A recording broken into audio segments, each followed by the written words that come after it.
गुरुदेव के साथ लगातार 20-22 वर्षों तक रहने का जो सौभाग्य मिला, साथ में विहार भी करते, साथ में आहार करते, साथ में विश्राम करते, स्वाध्याय करते, कक्ष में रहते, गुरुदेव को बहुत करीब से देखा। और सिर्फ गुरुदेव को नहीं, गुरुदेव से जुड़े हुए लोगों को भी मैंने बहुत करीब से देखा है।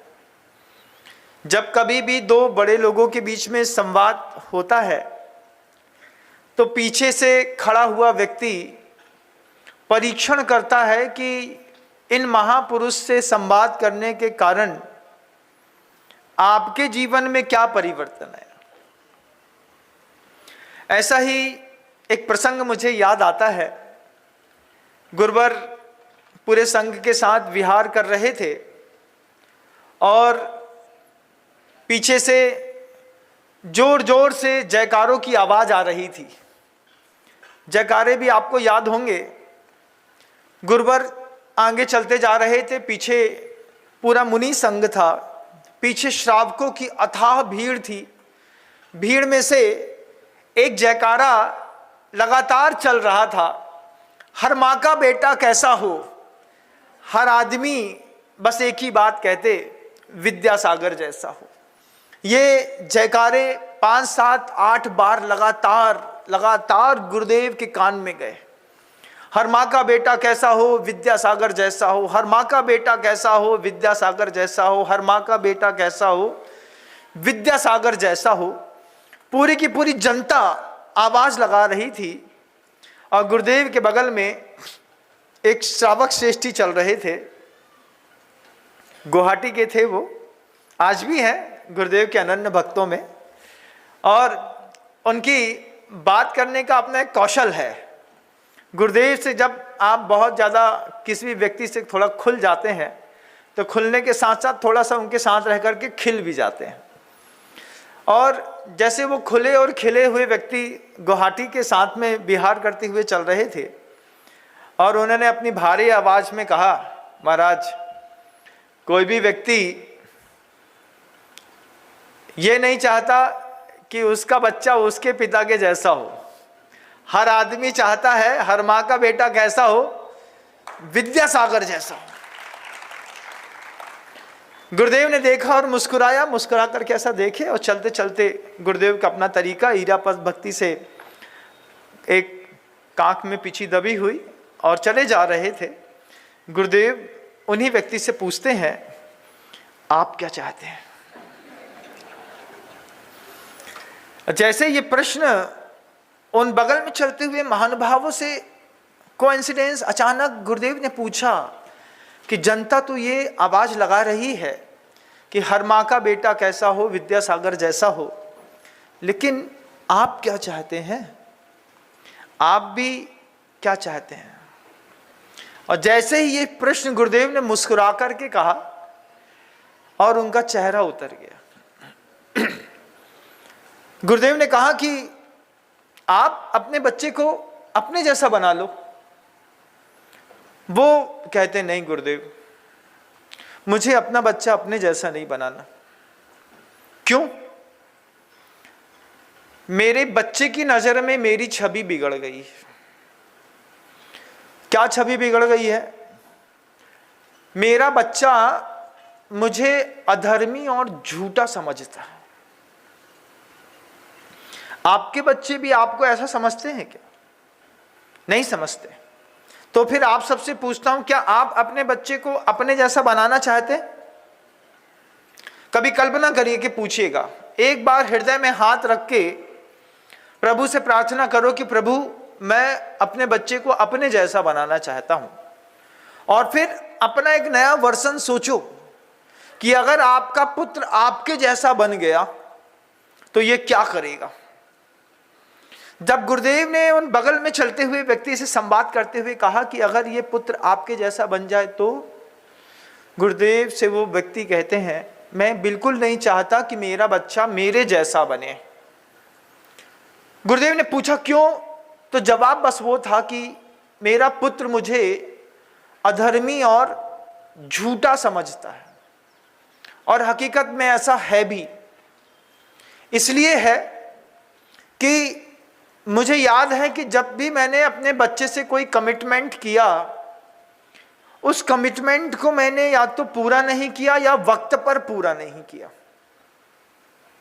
आपने भी अपने बच्चे से कमिटमेंट किए होंगे बहुत सारे।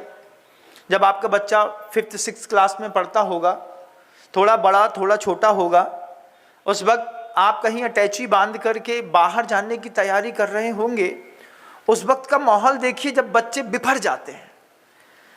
जैसे ही अलमारी के ऊपर से अटैची नीचे निकलती है और 4 जीन्स, जूता, मोजा, चड्डी, बनियाइन, कपड़े, एक टॉवेल तख्त पे या बेड पर पड़ा मिलता है, बच्चा उस स्थिति को भांपता है कि नहीं? भांपता है। भाप करके वो जाता है, माँ से पूछता है, माँ घर से बाहर कौन जा रहा है? तुम्हारे पापा जा रहे हैं। पापा जा रहे हैं। तो अब वो पापा से लिपटता है। पापा से लिपट के क्या बोलता है? पापा हम भी चलेंगे। बोलता है कि नहीं? आपने कभी बोला कि अपने पिता से ऐसा बोला होगा? एक आध बार अपना बचपन याद करके देखिए। बचपन में 1 बार 2 बार कई बार आपने भी अपने पिता से बोला होगा कि पापा हम भी चलेंगे आपके साथ। और पिता पहले तो स्ट्रिक्ट रहते हैं, माँ प्यार करती है।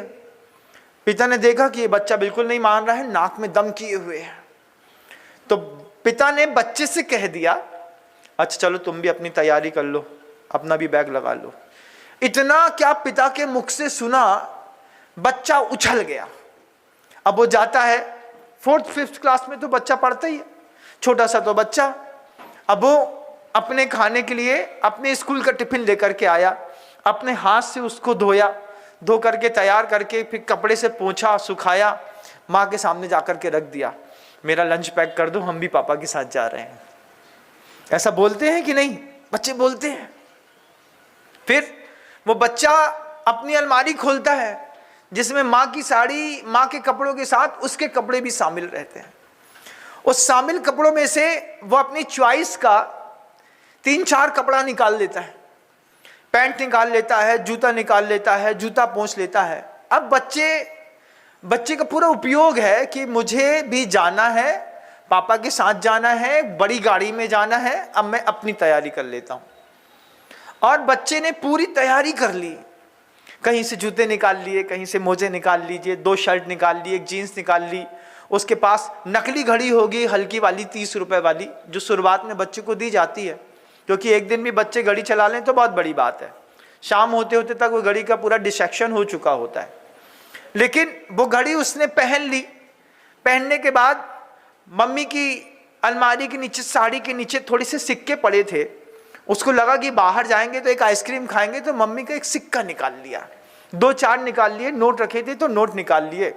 बच्चा वेल अपडेट है, तैयार हो गया है, उसने अपना बैग लगा लिया है और पापा का भी बैग लग गया है। अब इंतजार है, बच्चा माँ से पूछता है। क्या पूछता है? बच्चा माँ से पूछता है, पापा कौन सी गाड़ी से जाएंगे? माँ कहती है शाम को जाएंगे 6 बजे। 6 बजे जाएंगे ना, ठीक है, तो फिर 6 बजे से पहले हम एक बार बाजार घुमाते हैं। बाजार घूम करके आता है, एक आध कोई सामान उसको लगे कि मुझे और चाहिए है, उसकी जेब में 10, 12, 15 रुपए होते हैं, उसमें से वो एक सामान खरीद करके ले आता है अपने बच्चा अपने लिए। सोचता है कि रास्ते में एक बिस्किट का पैकेट ही रख लेते हैं, तो 5 रुपए 6 रुपए का क्रैक जैक का बिस्किट का पैकेट ले आया। अपना बैग बच्चे ने पूरा पैक कर लिया। भावनाएं देखिए, एक बच्चे का उत्साह देखिए, आपके एक शब्द बोलने मात्र से। पिता ने कैसा बोला था, अच्छा तुम भी तैयारी कर लो। इतने में बच्चा कितना उछल गया, बहुत ज्यादा उछल गया। फिर धीरे से पिता को बच्चा लगता है कि पिता ने देखा कि 5:30 बज गए हैं, हमें जाना है। पिता घर नहीं आए, नौकर के हाथ से सीधे स्टेशन में अपनी अटैची बुलवा ली और बच्चा इंतजार करता रहा कि पापा अब आएंगे, अब आएंगे, अब आएंगे, और पिता नहीं आए। पिता ने ट्रेन पकड़ी, 6 बजे चले गए। 7 बज गए, 6:30 बज गए तो बच्चा माँ को हल्कान करके पूछता है, पापा कहाँ है? पापा बेटा आ रहे हैं। नहीं, पापा चले गए क्योंकि पापा की अटैची नहीं दिख रही है। होता है कि नहीं? होता है, पापा की अटैची नहीं दिख रही है। अब 20 मिनट बाद ही बच्चे का चेहरा उतरता है, फिर वो रोता है। रोने के बाद बच्चे को माँ आधे घंटे बाद तक समझाती है, फिर उसको 10 रुपए और देती है, फिर 4 पुच्ची देती है, फिर प्यार करती है। फिर माँ समझती है कि पिता जहां जा रहे थे वहां बच्चे को नहीं ले जा पाएंगे। लेकिन आपने एक बार छोटे से बच्चे से झूठा कमिटमेंट कर दिया और झूठे कमिटमेंट को बच्चे ने सच समझ लिया। फिर 1 बार, 2 बार, 3 बार, 4 बार, 5 बार आपने अपने बच्चे की इस इमोशंस से खेला। बच्चा दूसरी बार फिर तैयार हो गया, फिर झूठा। छोटे से बच्चे होते हैं ना, उनको डांटने में, रुलाने में और पुचकारने में ज्यादा समय नहीं लगता। सॉरी सॉरी सॉरी, पापा ने एक बार आते साथ सॉरी बोल दिया, पापा वहां से आए, खिलौने लेकर के आए, एक फुग्गे का पैकेट दे दिया, बच्चा खुश, भूल गया किस दर्द को, किस झूठ को हमने जिया। लेकिन जब आप 5-7 बार, 8 बार ऐसा झूठा कमिटमेंट अपने बच्चे से करते हैं, बच्चे के मन के अंदर आपकी छवि बिगड़ती है। छवि बिगड़ती है, बच्चा समझता है कि पापा हमसे झूठ बोलते हैं। अब यही बच्चे जब धीरे धीरे धीरे करके बड़ा होना शुरू होते हैं और हम इस तरीके के झूठे कमिटमेंट थोड़ी थोड़ी बातों पर करते हैं, अच्छा देखते हैं, सोचते हैं, विचार करते हैं, इन बच्चों में जो अंदर एक भावना भर गई कि मेरे पापा अधर्मी भी हैं और झूठे भी हैं। आप कभी सोचिएगा, क्या आपके बच्चों के मन के अंदर आपको लेकर के ऐसी छवि तो नहीं बन गई है? बन गई है कि नहीं?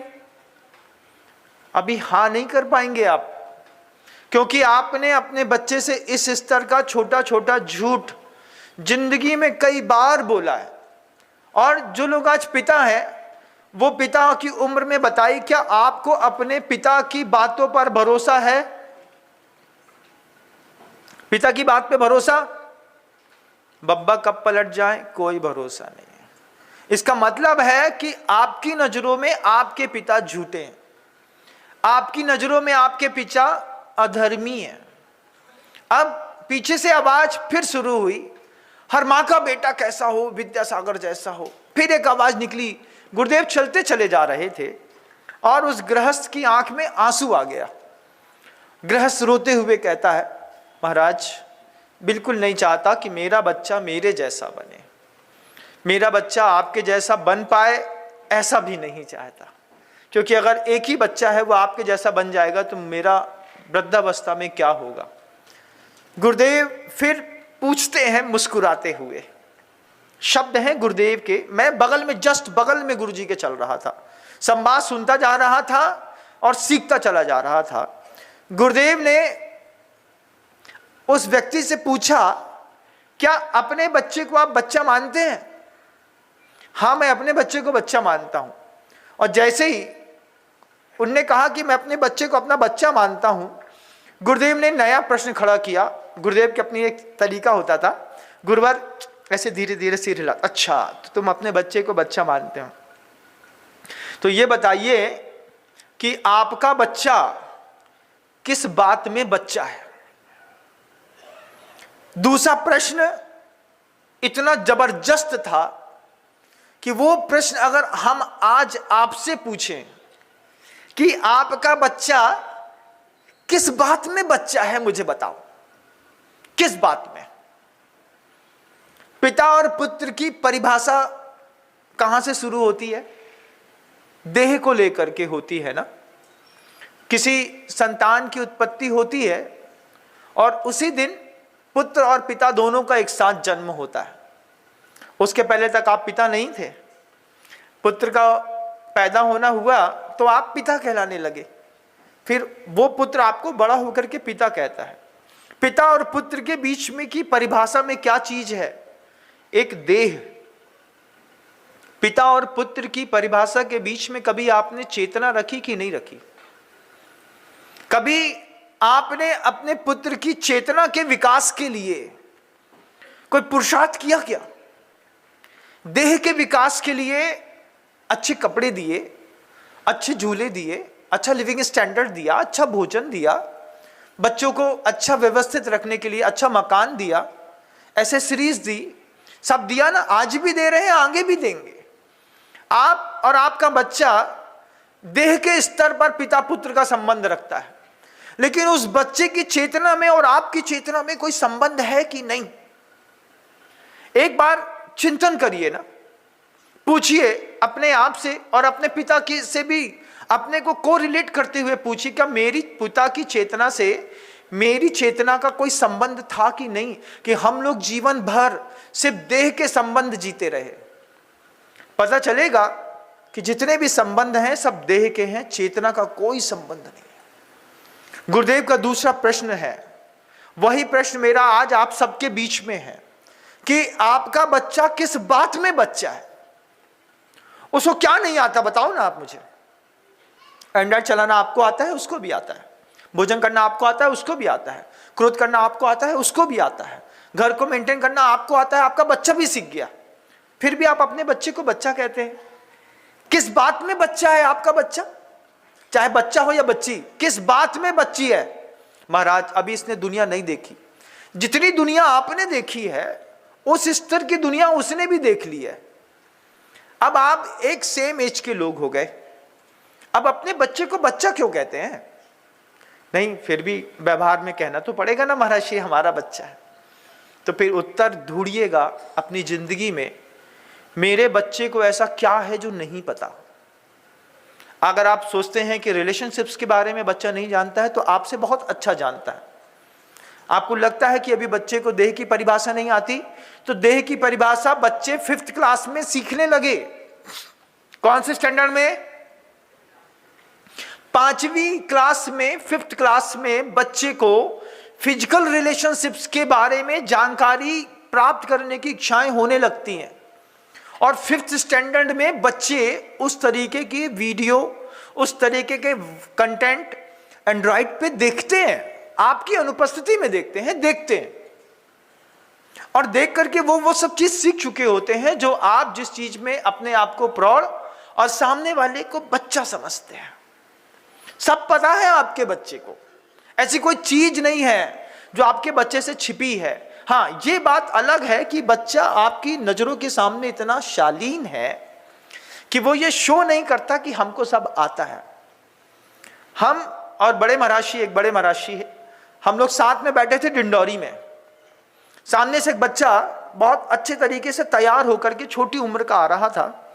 उसने प्रॉपर बेल क्रीम लगा करके अपने बाल पूरे सेट किए हुए थे। प्रॉपर यहाँ से जुओं के निकलने की 2 लाइनें खींची हुई थी उसके पास, जैसे आप लोग खिंचवा देते हैं। वो एक्चुअल में क्या होता है, जुए बेचारे सिर में घूम जाते हैं, उनको पता नहीं चलता कहाँ से निकलना है। तो यहाँ पर अपन 2 लाइन खींच देते हैं ऐसी टेढ़ी टेढ़ी, जिसमें जुओं को पता चल जाए कि यहाँ से होते हुए तुम नीचे नीचे उतर जाना। तो उसके इधर पे 2 लाइनें खींची थी। हमने कहा महाराज जी देखिए, इसके माथे में भी 2 लाइनें खींची हैं, उससे जुआ निकल करके धीरे से बाहर निकल जाता है, रोड बना दी है उसने। तो महाराज जी हंसने लगे, ऐसी बात करता है। हमने कहा महाराज जी ऐसे ही होता है। फिर जैसे वो बेल क्रीम लगा करके प्रॉपर शर्ट को अंदर इन करके जीन्स पहन करके साफ सुथरे तरीके से, उस वक्त हो सकता है उसके पास माँ के पास फेयर एंड लवली ना हो, तो उसने पॉन्ड्स का पाउडर लगा लिया था, तो उसकी स्मेल आ रही थी पॉन्ड्स मैजिक की, अच्छा लगता है खुशबू में, तो वो मैजिक की खुशबू आ रही थी। वो बच्चा वहां से आ रहा था, मैंने उसका चेहरा देखा और मैंने महाराज जी से कहा, महाराज जी देखो ये पिद्दी सा लड़का है, इसको सब आता है। तो महाराज जी है ऐसी बात करते हैं।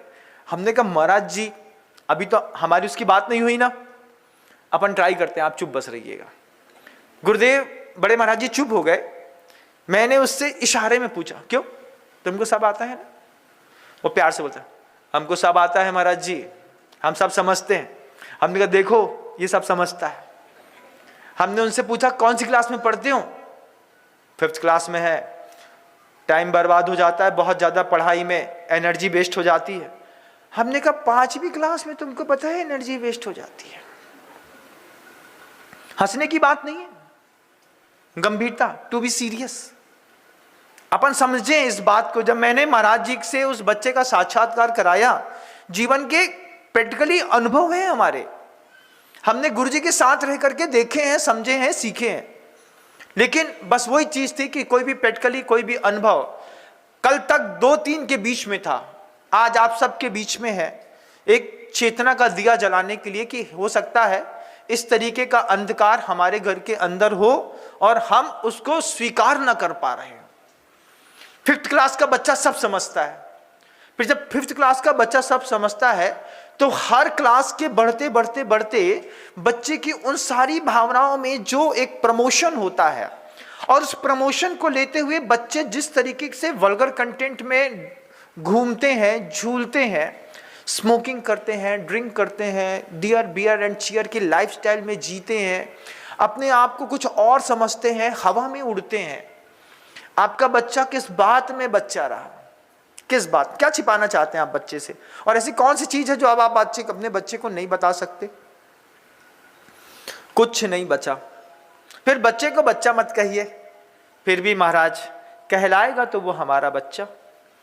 जब बगल वाले चलते हुए श्रावक ने कहा कि महाराज इस बात का इतना दर्द है कि एक छोटी सी पुड़िया बच्चे की पैंट से गलती से काम वाली बाई के कारण गिर गई, गिरी हुई पुड़िया को उठा करके मैंने चाट लिया, चाटने के बाद पता चला कि ड्रग्स थी, चाटने के बाद पता चला कि ड्रग्स थी। बच्चे को 4, 5, 7, 10 चांटे मारे, बुरा कहा, लेकिन बच्चा नहीं माना। आज मैं बिल्कुल भी नहीं चाहता हूं कि मेरा बच्चा मेरे जैसा बने। आज उस बच्चे के पैकेट से ड्रग्स निकली, आपके बच्चे के पैकेट से सिगरेट निकल रही होगी, आपके बच्चे के पैकेट से कुछ और निकल रहा होगा जिसको मैं बोलूंगा नहीं, लेकिन आप समझते हैं। माता पिता चेक करते हैं इस बात को, देखते हैं कि हमारे बच्चे के पास से क्या निकल रहा है, क्या नहीं निकल रहा है। आप सोचिए कि वो पिता कहता है गुरुदेव से कि गुरुदेव इसी बात की चर्चा के लिए मैं अभी फ्लाइट लेकर के आया हूँ, हम गुवाहाटी आसाम में रहते हैं और वहाँ पर हमारे बच्चे की जेब में ड्रग्स का छोटा सा पाउच पड़ा। फिर मैंने जाकर के उसका बेडरूम चेक किया तो सिगरेट के सैकड़ों पैकेट रखे थे। वो वहीं पे यूज करता है, पीता है, खाता है। मैं रोज सोच रहा था कि मेरे बच्चे के चेहरे पे सूजन क्यों बढ़ रही है, आंखों के ऊपर का भाग इतना मोटा मोटा क्यों हो गया है, नीचे के भाग बहुत मोटे मोटे क्यों हो गए हैं। बाद में समझ में आया कि हमारे बच्चे को ड्रग्स का एडिक्शन है छोटी उम्र में। मैं बिल्कुल नहीं चाहता कि इस तरीके से कोई बच्चा बड़ा हो। आप उपाय बताइए, उपाय बताइए। अब उपाय भी क्या बताइए? गुरुदेव ने चलते चलते ऐसा सामने वाले गृहस्थ को सीरियस होकर के देखा और सामने ही मुकाम आ रहा था। मुकाम आते पर गुरुदेव बैठ गए और बैठते साथ ही सिर्फ 15 मिनट गुरुदेव ने बैठने का लिया। गुरुदेव को थोड़ा पोछा, साफ सुथरा किया, व्यवस्थित स्थान पे हवा करके बैठाया और गुरुदेव बोलते हैं उनको बुला लो। बैठा करके फिर वही चिंतन। मैं वहां पर खड़ा था इस बात के लिए कि गुरुदेव थोड़ा पैर लंबा करेंगे तो पैरों में कुछ व्यायावृत्ति करने का सौभाग्य मिल जाएगा। अब चूंकि मेरे उनके संवाद हो रहे थे, मैं लगातार सुन रहा था, तो गुरुदेव ने मुझसे ये नहीं कहा कि तुम बाहर जाओ, वहीं बैठा था मैं। फिर गुरुदेव ने संवाद शुरू किया। अब उस संवाद की शैली देखिए। गुरुदेव ने कहा एक काम करो, गुवाहाटी छोड़ दो, धंधा है, इतना बड़ा बिजनेस फैला के रखा है, करोड़ों का व्यवसाय है, कैसे छोड़ दे महाराज? फिर भी आप कहते हैं तो स्वीकार है। गुरुदेव की बात कभी किसी ने नहीं काटी। गुरुदेव ने जिससे जो कहा, इतनी श्रद्धा थी लोगों की कि गुरुदेव की हर बात को सिरोधार करके स्वीकार कर लेते थे। उन श्रावक ने कहा कि मैं काम करता हूं, एमपी में कहीं पर एक मकान ले लेता हूं। गुरुदेव ने कहा प्राथमिक दशा में तो ऐसा कर लो कि काम करो, भोपाल में एक मकान ले लो। आचार्य भगवंत ने आशीर्वाद दिया, भोपाल में एक मकान ले लो। लेकिन आचार्य श्री जी ने एक शर्त रख दी, मकान वो लेना जिस मकान में लंबी संलेखना करके किसी साधक ने देह त्याग की हो। यह शब्द मैंने सुना तो सुन करके अपने आप में सोच रहा था कि गुरुदेव ने ऐसा क्यों कहा। गुरुदेव ने कहा कि ऐसा मकान खरीदना किसी जैन श्रावक का, जिन कुल का, जिन धर्मावलंबी का, कि जिसके घर के अंदर किसी व्रती, कोई व्यक्ति व्रती रहा हो और उसने लंबी संलेखना तय करके और देह का त्याग किया हो, समाधि मरण किया हो, उस मकान में अपने उस व्यसनी पुत्र को रखो, तुम्हारा बच्चा ठीक हो जाएगा। और वो संवाद आज भी मेरी नजरों में वो व्यक्ति झूमता है। उसने एक मकान खरीदा भोपाल शहर में, करीब 1,60,65,00,000 रुपए की लागत का। लेकिन ये निश्चित हुआ कि इनकी मां सप्तम प्रतिमाधारी थी, इनके पिता की 5 प्रतिमाएं थीं। पिता 19 दिन की संलेखना इसी घर में करते हुए प्राणांत हुआ और उनने कहा कि मकान कैसा भी हो, लेकिन हमें मकान वही खरीदना है जिसमें जिन कुल के किसी श्रावक ने लंबी संलेखना करके समाधि मरण किया हो। और उसको 1,60,65,00,000 की लागत से खरीद करके और उन्होंने उसको रेनोवेट किया, बच्चे को रहने के लायक स्थान बनाया और उसमें बच्चे को वहीं पर रख दिया। अब आप यहीं रहेंगे, गुवाहाटी छोड़िए, भोपाल में आइए। भोपाल आ गया वो बच्चा, अकेले कैसे रहता, तो मां को साथ में रखा, आप भी यहीं रखिए, मैं भी 15 दिन यहां रहूंगा, 15 दिन वहां रहूंगा। देखिए कैसे कैसे संतानें संभाली जाती हैं, क्योंकि देह के स्तर पर आपके अभी पिता पुत्र के संबंध हैं। जिस दिन देह के स्तर से उठकर के चेतना के स्तर पर किसी को पिता या किसी को पुत्र बनाओगे, उस दिन समझ में आएगा कि कैसे संभाला जाता है। आचार्य भगवत ने कहा कि देखो, गुवाहाटी तक तो गुरुओं का आना नहीं होता, लेकिन भोपाल में गुरु लोग आते जाते रहते हैं। इस बच्चे को सुधारने के लिए थर्ड पार्टी का सहारा लो। माता पिता 2 पार्टी हो जाती है ना घर के अंदर, थर्ड पार्टी कौन है? थर्ड पार्टी है गुरु। थर्ड पार्टी का सहारा लो अपने बच्चे को सुधारने के लिए। निश्चित करो कि अपने बच्चे को जैसे तुम गुवाहाटी से भोपाल तक ले आए, अब भोपाल से तुम्हारा बच्चा किसी गुरु के पास तक पहुंच जाए। और वो गृहस्थ कहता है संभव नहीं है, क्योंकि मेरे रहते रहते मेरा बच्चा कभी मंदिर नहीं गया। आचार्य श्री जी ने फिर पूछा, क्यों नहीं गया? मंदिर तो गुवाहाटी में भी है ना? है महाराज, लेकिन वहां आपसे जुड़े नहीं थे और इतना धर्म के बारे में जानते नहीं थे, तो कभी भी घर के अंदर हमने देव शास्त्र गुरु के लेकर के कोई वातावरण नहीं बनाया। कभी कभार जब ये पर्युषण पर्व पढ़ते थे, अठाई पड़ती थी, तो अठाई में हम कभी जाकर के भगवान को अर्घ्य चढ़ा देते थे। पर्युषण पर्व में प्रतिदिन सुबह मंदिर चले जाते थे। कभी दीपावली होती थी तो लाडू चढ़ाना पड़ता था, तो लाडू चढ़ा देते थे, बोली ले लेते थे। इसके अलावा हम मंदिर नहीं गए। ऐसे कितने घर के सदस्य हैं, आपके अपने घर के सदस्यों के बीच में इस बात को देखिएगा, आप मंदिर रोज जाते हैं, लेकिन हो सकता है आपका कोई देवर मंदिर कभी नहीं जाता, हो सकता है कोई आपका पुत्र कभी मंदिर नहीं जाता, हो सकता है कोई आपका भाई कभी मंदिर नहीं जाता।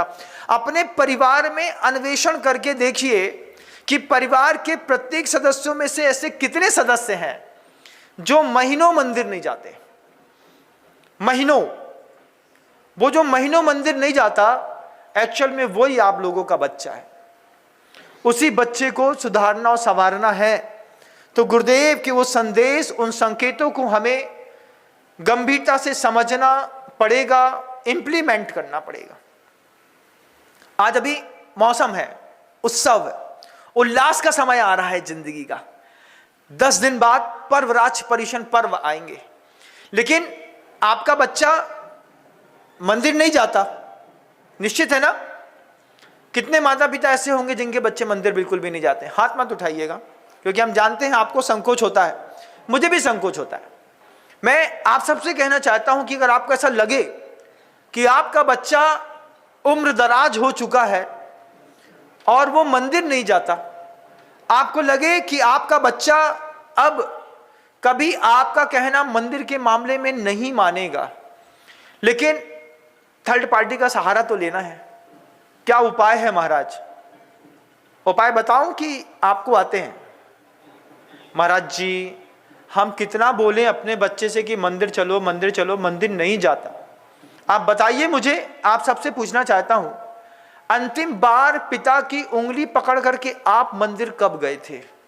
याद है आपको? बचपन याद है कि पिता की उंगली पकड़ करके अंतिम बार आप मंदिर कब गए थे?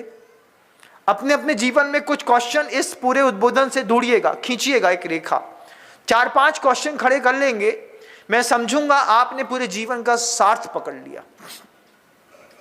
अपने जीवन में बताओ कि अंतिम बार अपने मां की उंगली पकड़ करके तो तुम्हें हो सकता है याद हो, लेकिन पापा की उंगली पकड़ करके तुम अंतिम बार मंदिर कब गए थे, तुमको याद तक नहीं है। जीवन में तुम्हारे ये चीज हुई है लेकिन आपको याद नहीं है।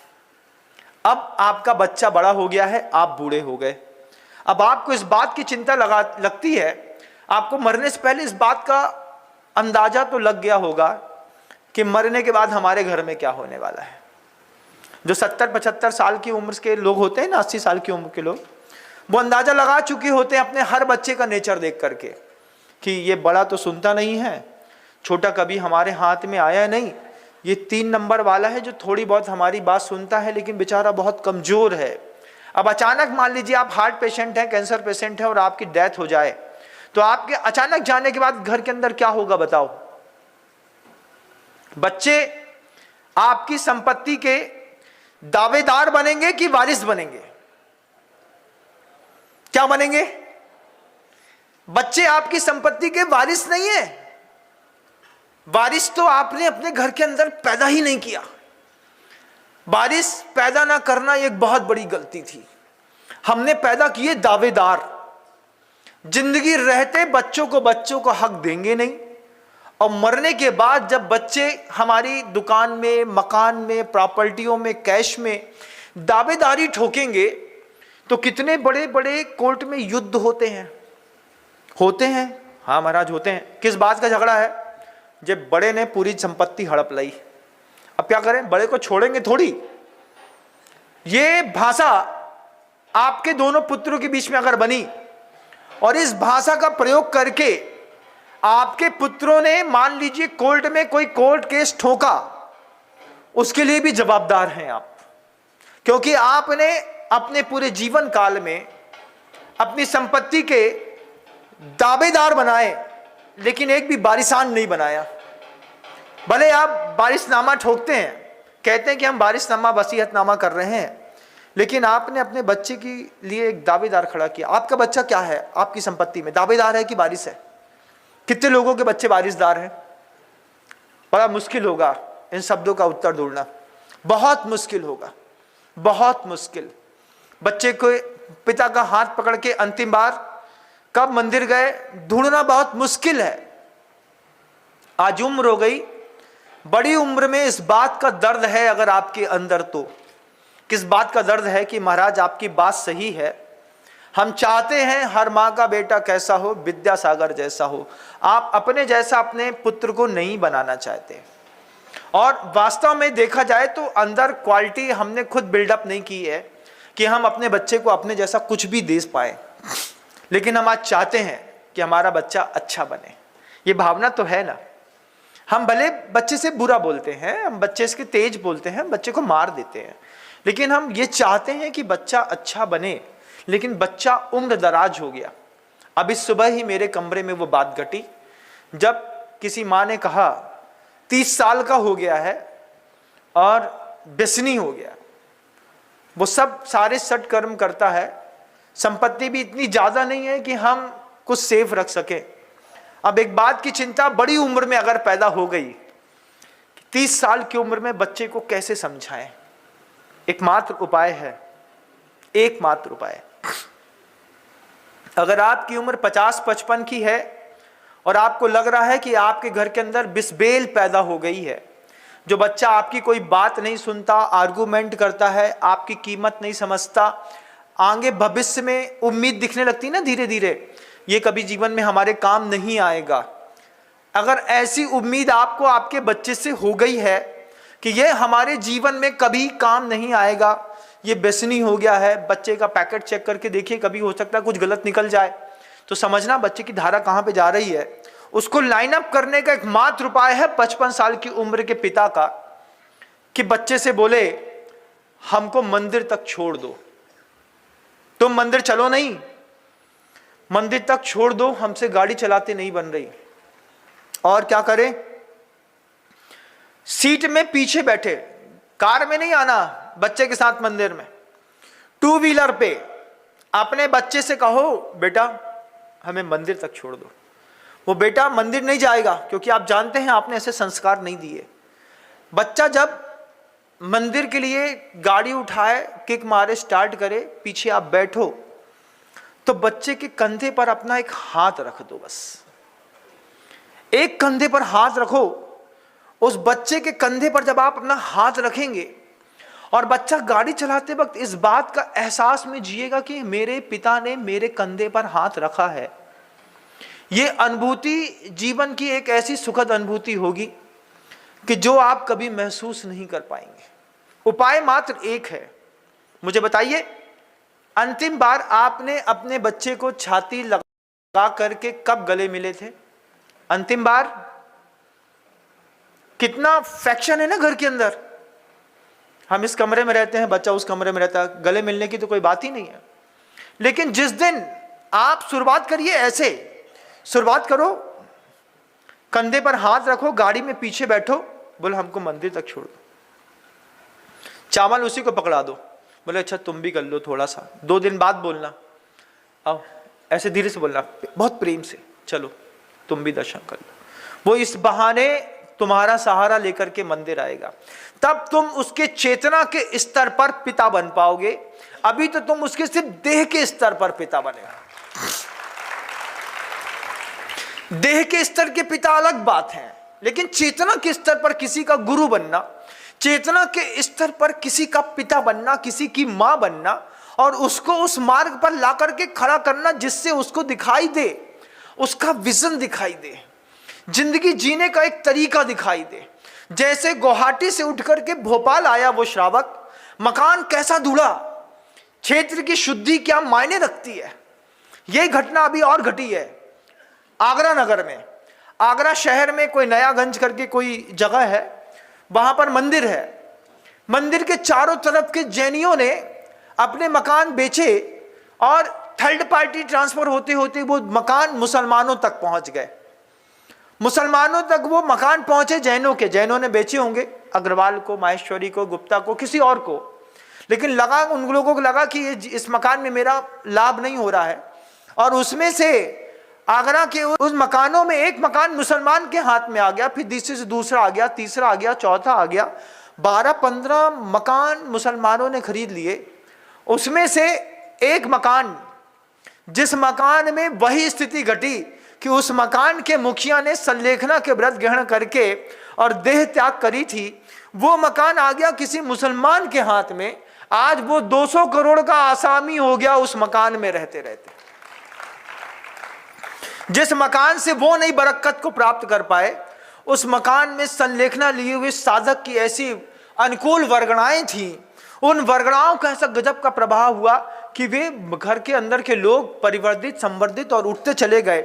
उनने कहा महाराज हमने कभी सोचा नहीं, किसी और से संवाद हुआ होगा, वो परसों हमारे पास आए, हमसे कहा महाराज जी ऐसी हुआ, अब बताइए। हमने कहा अच्छा उदाहरण दिया है, मैं इस उदाहरण को अपने उद्बोधनों में जरूर रखूंगा। आप देखिए, हम जब मकान खरीदते हैं, जब हम कोई दुकान खरीदते हैं, तब हम क्या ऑब्जर्वेशन करते हैं। उसको भी नहीं पता था कि इस मकान में इस तरीके की कोई घटना घटी है। जब आप पता चलता है कि इस मकान में किसी ने फांसी लगा ली है, तो आप दूर से ही हाथ खड़ा कर लेते हैं ना, भैया इस मकान में नहीं खरीदना, इसकी वाइब्स खराब है, इसका वातावरण खराब है, इसका वास्तु खराब है, इसके अंदर की भावनाएं, वाइब्रेशन पूरी गंदी है, इस मकान को किसी कीमत में नहीं खरीदना, क्योंकि वहां पर किसी ने फांसी लगाई है। लेकिन उस मकान में, जिस मकान में किसी ने संलेखना करी है, गुरुदेव ने संदेश दिया कि इस मकान में अपने पुत्र को रखो, ये पुत्र यहीं से सुधरेगा। वहां पे रखा। पिता 15 दिन गुवाहाटी, 15 दिन अपने माँ और पुत्र के साथ इधर आ गए। देह का पिता था, लेकिन गुरु के आशीर्वाद से जब चेतना का पिता बनना शुरू किया तो उस पुत्र ने को एक देखा कि पर्युषण पर्व में जिस संगति में रहते हैं, जिस मोहल्ले में रहते हैं, उसका प्रभाव पड़ता है। तो पर्युषण पर्व में सामने वाली किसी स्त्री को मंदिर जाता हुआ देख करके वो लड़का मंदिर चला गया कि ये मंदिर जाती है, हम जैन हैं, हम भी मंदिर जा सकते हैं। देखो कैसे संयोग बनते हैं, संयोग बनते हैं कि मंदिर चला गया तो मंदिर चला गया। मंदिर जाकर के देखा कि वो महिला तो पूजा करने लगी, लेकिन नीचे बहुत सारे पुरुष बैठ करके उद्बोधन सुन रहे थे और वो भी ये सोच करके कि ये कुछ बता रहे हैं, बैठ जाओ। तो वो लड़का वहां पर जाकर के बैठ गया। बैठा तो देशना पहली बार कान पर पड़ी ग्रंथ की। बात चल रही थी द्रव्य गुण और पर्याय की। पर्याय ऐसी होती है, पर्याय ऐसी होती है, पर्याय ऐसी होती। तो पूछता ये पर्याय क्या होती है, पूछा। जैन समाज का व्यक्ति होकर के अगर ऐसा कोई पूछे कि पर्याय क्या होती है तो क्या जवाब देंगे, बताइए। पर्याय क्या होती है? पर्याय काल सापेक्ष होती है। अभी ये इस पर्याय में आप बैठे हैं ना, इस पर्याय में भी तो परिवर्तन प्रति समय होता रहता है। काल सापेक्ष है ये पर्याय। मनुष्य की पर्याय मिली, लेकिन मनुष्य की पर्याय में भी काल सापेक्ष परिवर्तन प्रत्येक समय होता रहता है। हम पहले बच्चे थे, शिशु थे, शिशु से हम बालक बने, बालक से हम युवा बने, युवक से हम प्रौढ़ बने, प्रौढ़ से हम वयस्क बने, वयस्क से हम वृद्ध बने, फिर वृद्ध बनने के बाद हम फोटो में टंगे और ऊपर चले गए। काल सापेक्ष पर्याय है ना, एक ही व्यक्ति है। अब एक ही व्यक्ति की कितनी सारी पर्याय होती हैं। तो पहली बार जब उसने पूछा कि वो चर्चा चल रही थी पर्याय पर्याय पर्याय पर्याय, तो उसने पूछा ये पर्याय क्या होती है। जवाब मिला पर्याय काल सापेक्ष होती है। काल का सहारा लेकर के जो द्रव्य में परिवर्तन होते रहते हैं, इस परिवर्तन को पर्याय कहते हैं। एक शब्द कान में गया किसके? जो व्यक्ति कभी ड्रग्स पीने लगा था, आज उसने पहली बार क्वेश्चन पूछा पर्याय किसे कहते हैं। फिर वहां पर बैठे हुए दूसरे लोगों ने भांपा इस बात को कि इस व्यक्ति को जैन कुल में आने के 26 साल होने के बाद पर्याय शब्द की कीमत नहीं पता, पर्याय किसको कहते हैं नहीं पता। तो बैठ करके जो वहां पर वृद्ध विद्वान थे, विद्वान होता ही मंद कसाई है, मंद कसाई के साथ बैठ करके उनने बैठा करके बोला कि बेटा पर्याय जो होती है वो काल सापेक्ष होती है। काल सापेक्ष पर्याय होती है। जैसे कि तुम्हारा शरीर है, ये पर्याय है, मनुष्य गति है। हाँ, इतना तो बताए कि कोई मनुष्य गति होती है, तिर्यंत गति होती है, नरक गति होती है, देव, ये 4 चीजें तो हर व्यक्ति समझ लेता है, सबको पता रहती है। लेकिन इस मनुष्य पर्याय में भी कई पर्याय होती हैं। अब कैसी कैसी पर्याय होती हैं, तो वहां पर कहते हैं, उनने बताया कि देखो ये जो शरीर है ना, इसमें भी शुद्ध पर्याय होती है और अशुद्ध पर्याय होती है। अब भेद शुरू हो गए, वृद्ध का समझाना शुरू हो गया। एक शुद्ध पर्याय होती है और एक अशुद्ध पर्याय होती है। तो रजवीर के संयोग से जो ये पर्याय दिखाई देती है, ये सब अशुद्ध पर्याय है। इसी के अंदर एक सम्यक दर्शन ज्ञान और चारित्र की ज्योति जलती है, वो इसी देह की शुद्ध पर्याय है। समझ में आई कि 2 अलग अलग चीजें होती हैं। फिर वो कहता है इसी में एक शुभ और अशुभ पर्याय भी होती है। इसी मनुष्य शरीर में शुद्ध अशुद्ध भी है, एक पर्याय शुभ और अशुभ की भी है। आपकी कौन सी पर्याय का उदय है? शुभ का कि अशुभ का? आपके लिए शुभ का है, आपकी पत्नी के लिए आपकी कौन सी पर्याय चल रही है? शुभ की अशुभ? बच्चा आपको देख के भाग रहा है, घर छोड़ करके दूसरे कमरे में निकल रहा है, उसके लिए आपकी यही पर्याय अशुभ पर्याय है।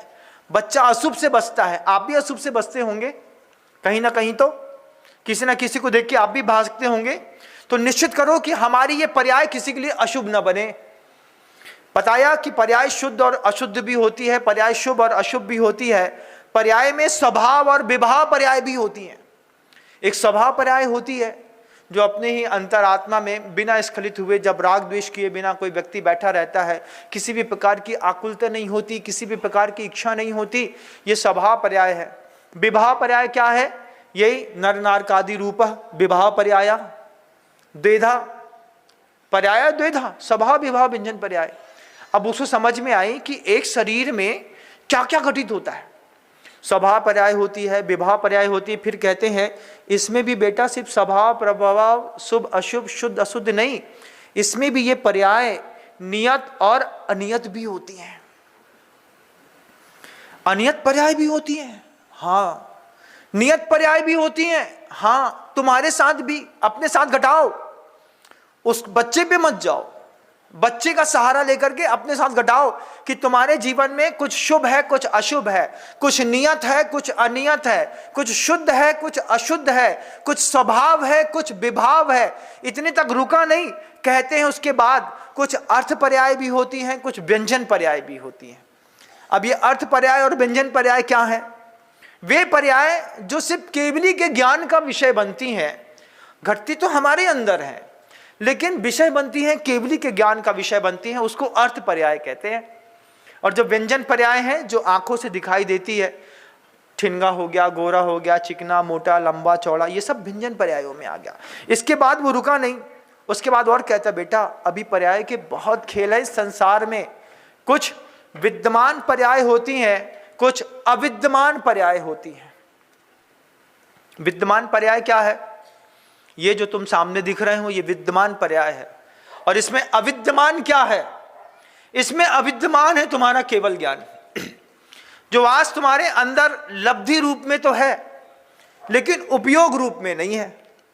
उसको भी प्राप्त कर सकते हैं, प्राप्त कर सकते हैं। तो अपनी अविद्यमान पर्यायों में क्या क्या होगा? जब उन्होंने बताया कि बेटा अविद्यमान पर्यायों में बहुत कुछ होता है, थोड़ी देर में तो नहीं समझाया जा सकता, लेकिन इतना जरूर है कि तुम पर्याय समझ लो पहले, सबसे पहले। अब विद्यमान पर्याय है और एक अविद्यमान पर्याय है।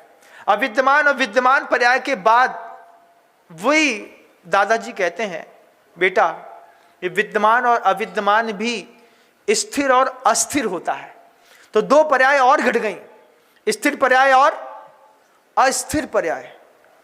बच्चा सोचता रहा, विचार करता रहा कि कितना कुछ जानते हैं ये, शुभ अशुभ जानते हैं, इसी पर्याय में शुद्ध अशुद्ध भी जानते हैं, इसी पर्याय में स्वभाव विभाव जानते हैं, इसी पर्याय में स्थिर अस्थिर जानते हैं, इसी पर्याय के विद्यमान और अविद्यमान जानते हैं, इसी पर्याय में विभाव और स्वभाव जानते हैं, इसी में अर्थ और व्यंजन पर्याय जानते हैं। वो कहते हैं सिर्फ इतना ही नहीं होता बेटा, इसमें सापेक्ष पर्याय भी होती है और निरपेक्ष पर्याय भी होती है। बच्चा बहुत गंभीरता के साथ इस संवाद को सुन रहा है।